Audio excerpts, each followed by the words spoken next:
अस्सलामु अलैकुम वरहमतुल्लाहि वबरकातुहू। पाँचवा उसूल।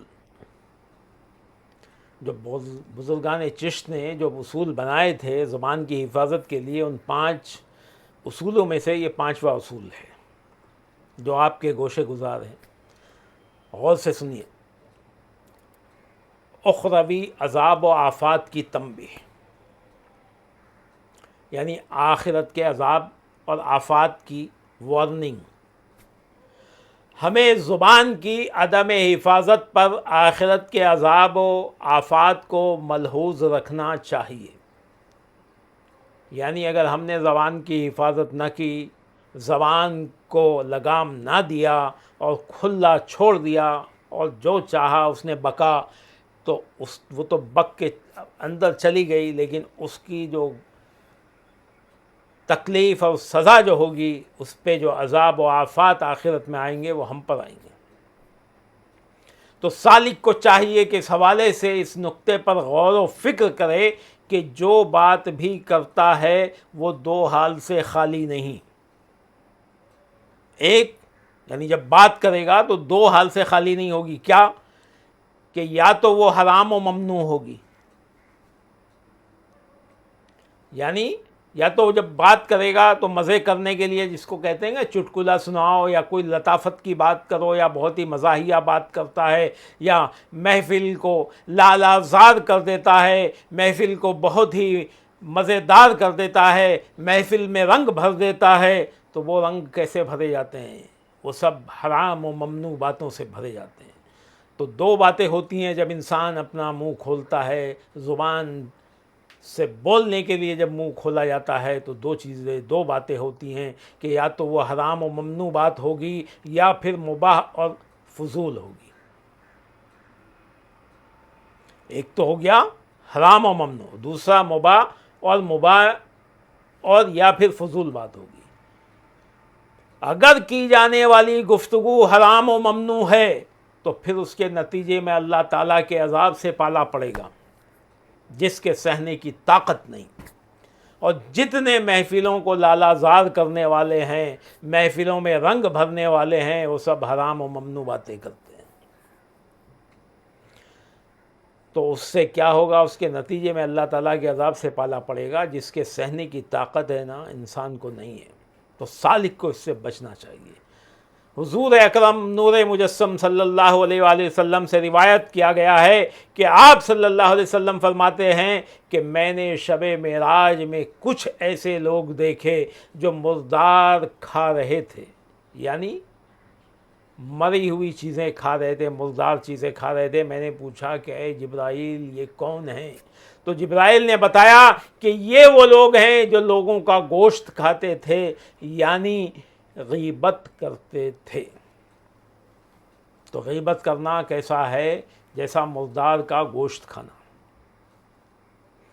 हुज़ूर अकरम सल्लल्लाहु अलैहि वसल्लम ने हज़रत माज़ बिन जबल रज़ी अल्लाह अन्हु से इरशाद फरमाया कि अपनी ज़ुबान को हुफ़्फ़ाज़ कुरान और तालिबान इल्म की गीबत व बदख़ोई से रोक लो, और अपनी ज़ुबान से लोगों में तफ़रक़ा ना डालो, और ना जहन्नुम के, वरना जहन्नुम के कुत्ते तुम्हें फाड़ डालेंगे। दोस्तों, बड़े गौर करने की बात है। हम बड़े आसानी से कह देते हैं कि ये हाफिज़ ऐसा है, ये कारी ऐसा है, ये फ़लाना ऐसा, वो ऐसा है। हमें अपनी ज़ुबानों को संभालना चाहिए, क्योंकि वो उसका ज़ाती अमल है।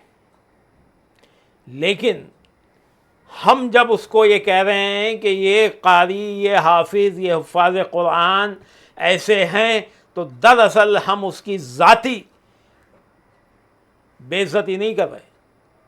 वो बेइज्जती उस शख्सियत की हो रही है जो उसके सीने में वो इल्म है और जिसका ताज उसके सर पर है।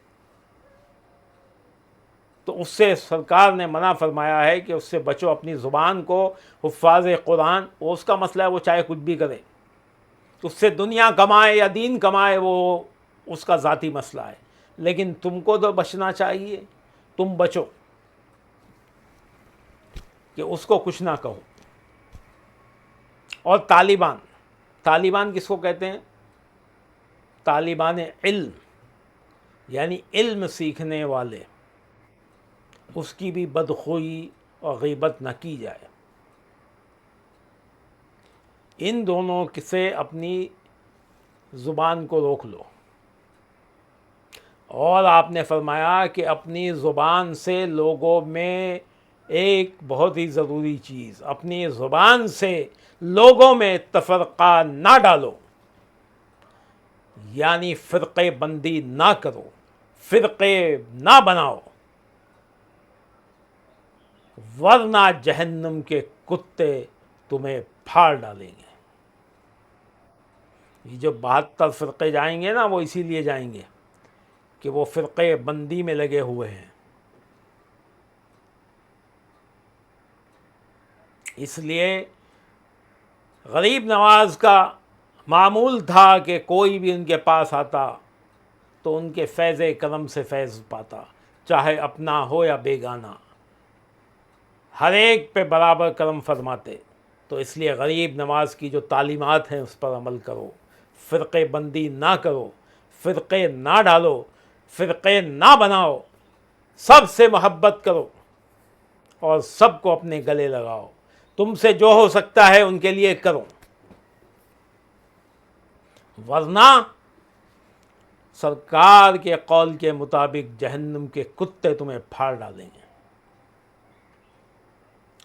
हज़रत अबू क़ुलाबा रज़ी अल्लाह अन्हु से मरवी है कि गीबत करने से दिल हिदायत से मुंह मोड़ लेता है, हिदायत से मुंह मोड़ लेता है, यानी हिदायत से फिर जाता है आदमी जो गीबत करता है।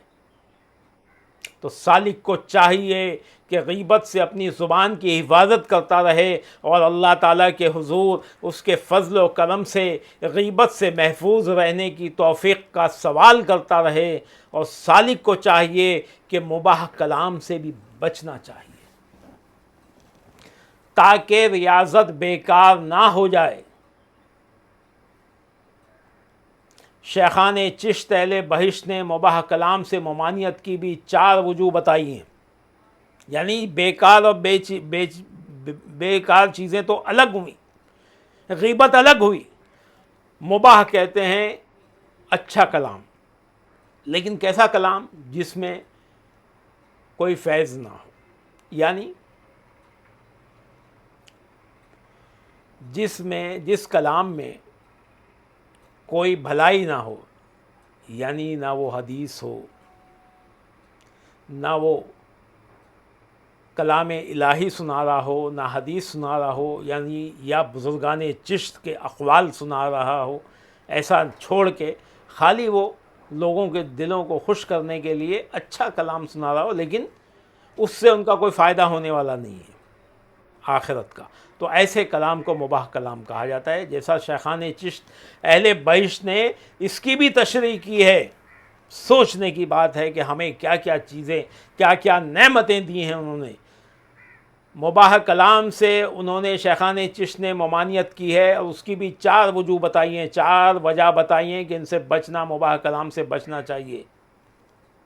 क्या? ऐसा कलाम और गुफ्तगू। पहली वजह क्या है उसकी? कि ऐसा कलाम और गुफ्तगू कि जिसका ना कोई फ़ायदा और ना ही उसमें कोई भलाई हो, उससे बचना चाहिए। सालिक को मालूम होना चाहिए कि ऐसी गुफ्तगू भी जिससे कोई फ़ायदा नहीं होगा और ना कोई नुकसान होगा, तुम बात कर रहे हो उसका ना कोई फ़ायदा है ना कोई नुकसान है, तो उससे बचना चाहिए। क्यों बचना चाहिए? कि शेखान चिश्त अहले बहिश्त फरमाते हैं कि ऐसी गुफ्तगू भी किरामन कातिबीन तहरीर फरमाते हैं। जो 2 फरिश्ते हैं ऐसी तहरीरों को भी लिखते हैं, और ये सालिक के लिए ही नहीं बल्कि हर बंदे के लिए ज़रूरी है कि बेफ़ायदा गुफ्तगू करने से लेकर बेफ़ायदा गुफ्तगू ना करे, क्योंकि बेफ़ायदा गुफ्तगू करने से किरामन कातिबीन से हया करे, इसलिए हया करे कि उन्हें ऐसी गुफ्तगू की तहरीरी तकलीफ़ ना दे। क्या बुजुर्गान चिश्त की सोच है। इरशाद बारी ताला है। अच्छा, उसमें दलील लाते हैं कुरान से। सूरह क़ाफ की 18वीं आयत क्या लाते हैं कि माँ यल्क़ितु मिन क़ौलिन इल्ला लदैहि रक़ीबुन अतीद, यानी वो नहीं निकालता अपनी ज़ुबान से कोई बात मगर उसके पास एक निगहबान लिखने के लिए तैयार होता है। अल्लाहु अकबर। यानी ये जो बात कह रहे हैं बुजुर्गान चिश्त के बेफजूल की बातें ना करो, तुम्हारे किरामन कातिबीन उसको लिख रहे हैं, उसके लिए कुरान से हुक्म लाते हैं। दूसरी वजह बताते हैं कि बंदे को चाहिए कि वो लग़ू और बेहुदा काम से भरा हुआ आमाल नामा अल्लाह की बारगाह में पेश करने से डरे। ये जो मुबाह बातें करेगा ना, ये बेकार की बात होगी, बेहुदा कलाम होगा, इससे कोई फ़ायदा तो हुआ नहीं। तो ऐसा आमाल नामा लिखा तो जाएगा, ऐसा आमाल नामा अल्लाह की बारगाह में पेश करने से डरे और एहतियात करे। मज़कूर है कि किसी शख्स ने किसी आदमी को बेहुदा कलाम करते हुए देखा तो कहा कि तुझ पर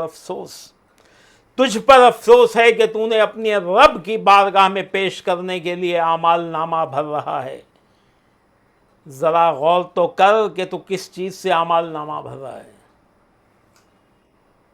तीसरी वजह बताते हैं बुजुर्गान चिश्त, कहते हैं कि मैदान हश्र में सारी मखलूक के सामने अल्लाह ताला के हुजूर नामाए आमाल तुम्हारा पढ़कर सुनाया जाएगा।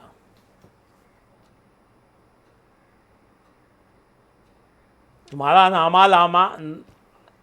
आमाल नामा जब पढ़कर सुनाया जाएगा सारी मखलूक के सामने, और उसमें बेफ़ायदा लघु बातें होंगी, और उस वक्त सुनाया जाएगा कि जिस वक्त क़यामत की हौलनाकियाँ और मुसीबतें अपने अरूज पर होंगी, लोग प्यास से बेहाल, बरहना जिस्म, भूखे, जन्नत से दूर और नेमतों से महरूम होंगे। ऐसे आलम में फजूल कलाम से भरा हुआ आमाल नामा पढ़े जाने से तुम्हें कितनी शर्मिंदगी उठानी पड़ेगी। कभी सोचा इस बारे में? और चौथी वजह बताते हैं कि बेहुदा गोई यानी बेकार बातें, बेहुदा गोई और लायानी कलाम से बारगाहे इलाही में मलामत और शर्मिंदगी का सामना करना पड़ेगा। इसका कोई जवाब ना पेश करने की सूरत में हया वो शर्म से डूब जाने का मुकाम होगा। यानी तुम उन बेकार बातों को क्या जवाब पेश करोगे अल्लाह के सामने कि ये क्यों की, किस लिए की? तुमको यहाँ भेजा गया है या तो उसकी इबादत के लिए, या उसकी इबादत के लिए, लोगों को नसीहत करने के लिए। इसके अलावा जितनी भी बातें हैं वो सब बेकार हैं। तो उसके लिए कोई जवाब ना पेश करने की सूरत में हया व शर्म से डूब जाने का मुकाम होगा। कहा जाता है कि फजूल गोई से बचो कि उसका हिसाब बड़ा तवील है। तो सालिक को चाहिए कि ये जो उसूल बताए गए हैं ये बहुत ही कारगर और असरअंदाज हैं। इन्हें बुज़ुर्गों ने अपनी तजर्बाकारी से तैयार किया है। सालिक को चाहिए कि इन तमाम उसूलों पर अमल पैरा हो जाए और अपनी राह तरीक़त को आसान बना ले, और जो मेहनत व मुशक्क़त वो रियाज़त व मुजाहिदे की खातिर वो उठा रहा है, जो रियाज़त कर रहा है, जो मुजाहिदे कर रहा है तालिब हक़ के लिए, चाहे उसको तालिब हक़ को चाहिए कि जो क़ुर्ब हक़ पाने के लिए वो मेहनत व मुशक्क़त व रियाज़त व मुजाहिदे की खातिर जो तकलीफ़ें उठा रहा है, मेहनत व मुशक्क़त कर रहा है, वो बेकार ना चली जाएं इन फजूल बातों की वजह से। तो उनसे बचे ताकि उसे जल्द से जल्द कामयाबी अता हो। अल्लाह ताला आपको, मुझे अपने फ़ज़ल व करम से नवाज़े, हमें कामयाब व कामरान करे और हमें ज़ुबान के शर से महफूज रखे। आमीन अल्लाहुम्मा आमीन।